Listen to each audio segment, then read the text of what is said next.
Folks, it's great to visit with you today. Happy Wednesday.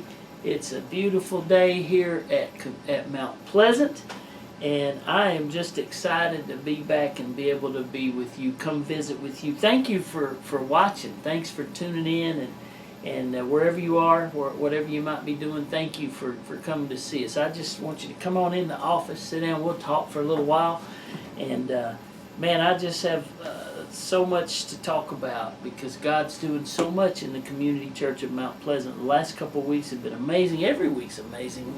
Monday night we had Ignite. We had another huge turnout, and Ignite is our leadership training segment of our ministry. It's a time that we have strategic planning, and we laugh, we have a great meal, we honor volunteers, and if you've never been, maybe you can plan to come for the May Ignite. It's a good time. Now, this weekend is going to be an exciting weekend. We have a ladies' night, Friday night, which is a game night for the ladies. Saturday morning is the 30th. That is our men's prayer breakfast for April.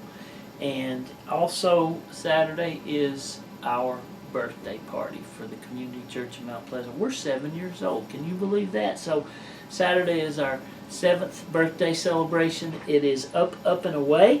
There will be crafts and games and music and food and bounce houses and lots of other things. There will be some surprises. There always are. And so we're excited about our birthday. We celebrate each spring. And this is year number 7, which is a special year. 7 is a significant number in the scriptures. So I hope you'll come and join us. And then Sunday, we start a 2-part series Sunday on Mother's Day. We're going to talk about Ruth, and we're going to talk about losses and loyalty. We're going to talk about love and redemption. And what a sweet, precious story from the book of Ruth. And so that'll take us up to Mother's Day. Then we have a Discover CCMP Sunday, which is, if you've never been to that, it's awesome. Then we move into a worship day. We're going to have a Sunday morning, the 22nd, which is worship. All music, all worship that Sunday, and I know you'll love that. And then it's Graduate Sunday after that. We will honor, I believe, 15 or 16 high school graduates. Amazing.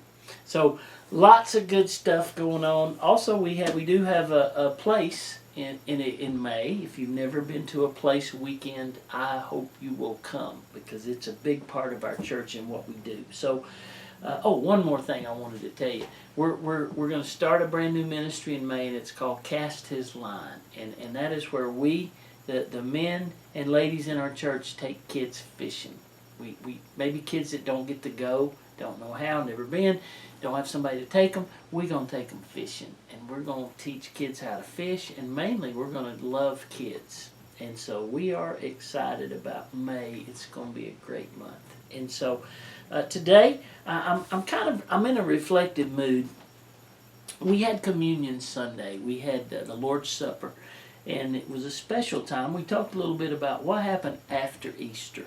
And I think that was kind of, it was helpful for us to think about what happened after. Jesus didn't go right away to heaven. He stayed on earth, interacted with people, and some neat things. But anyway, we talked about remembering because we talked about the Lord's Supper. So 1 Corinthians chapter 11 is kind of the text for communion. We had a sweet, sweet time as we shared the Lord's Supper together. And we had our little cups and our little wafers, and we took communion together. We do this quarterly at our church, and it's just an intimate, special time. So let me read you. I can't help but go back to these things. I want to talk to you today about the thought that it is good to remember.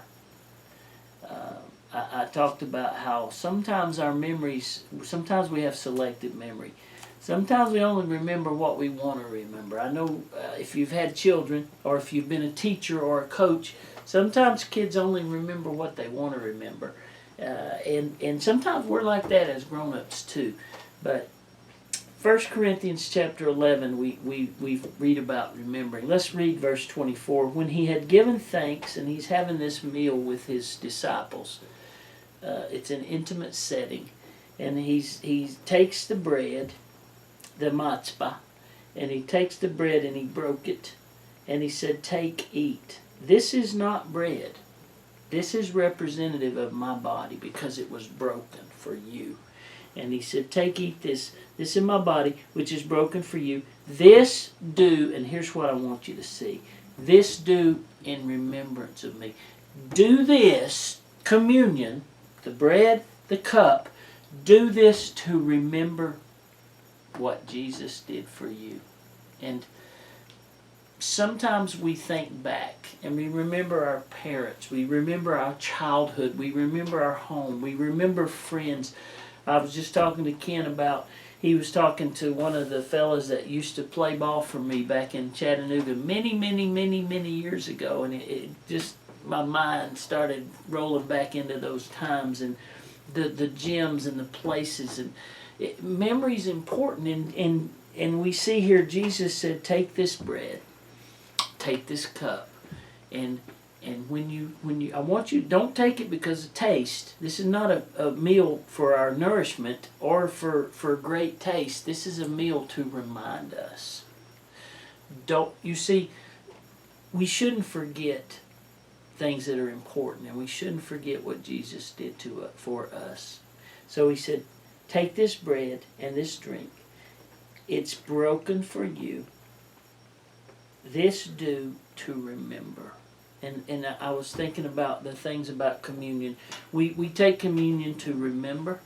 We take communion to make us thankful for what Jesus did. We take communion to be refreshed, to be encouraged. We take communion to be together intimately with our family. We take communion to anticipate the future, because Jesus said, as he finished this meal, he said, now this cup right here, I'm not going to drink it until we gather together again at the supper with all the believers. Now, folks, that is going to be an exciting time. And it's not happened yet. So that's something little. And then the last thing he said, we take communion as a time of recommitment. And we say, God, I want to go back and focus on all you did for me. And I want to recommit myself to you, to surrender myself to you anew because of all you did for me. So it's good to remember, church. And I thank you for remembering us. I pray that you would know Jesus and love Jesus and follow Jesus. And I pray that you might come visit us sometime at church here. And if not, you watch us online. I want you to know we love you. And I'm glad you came to visit us today. God bless you.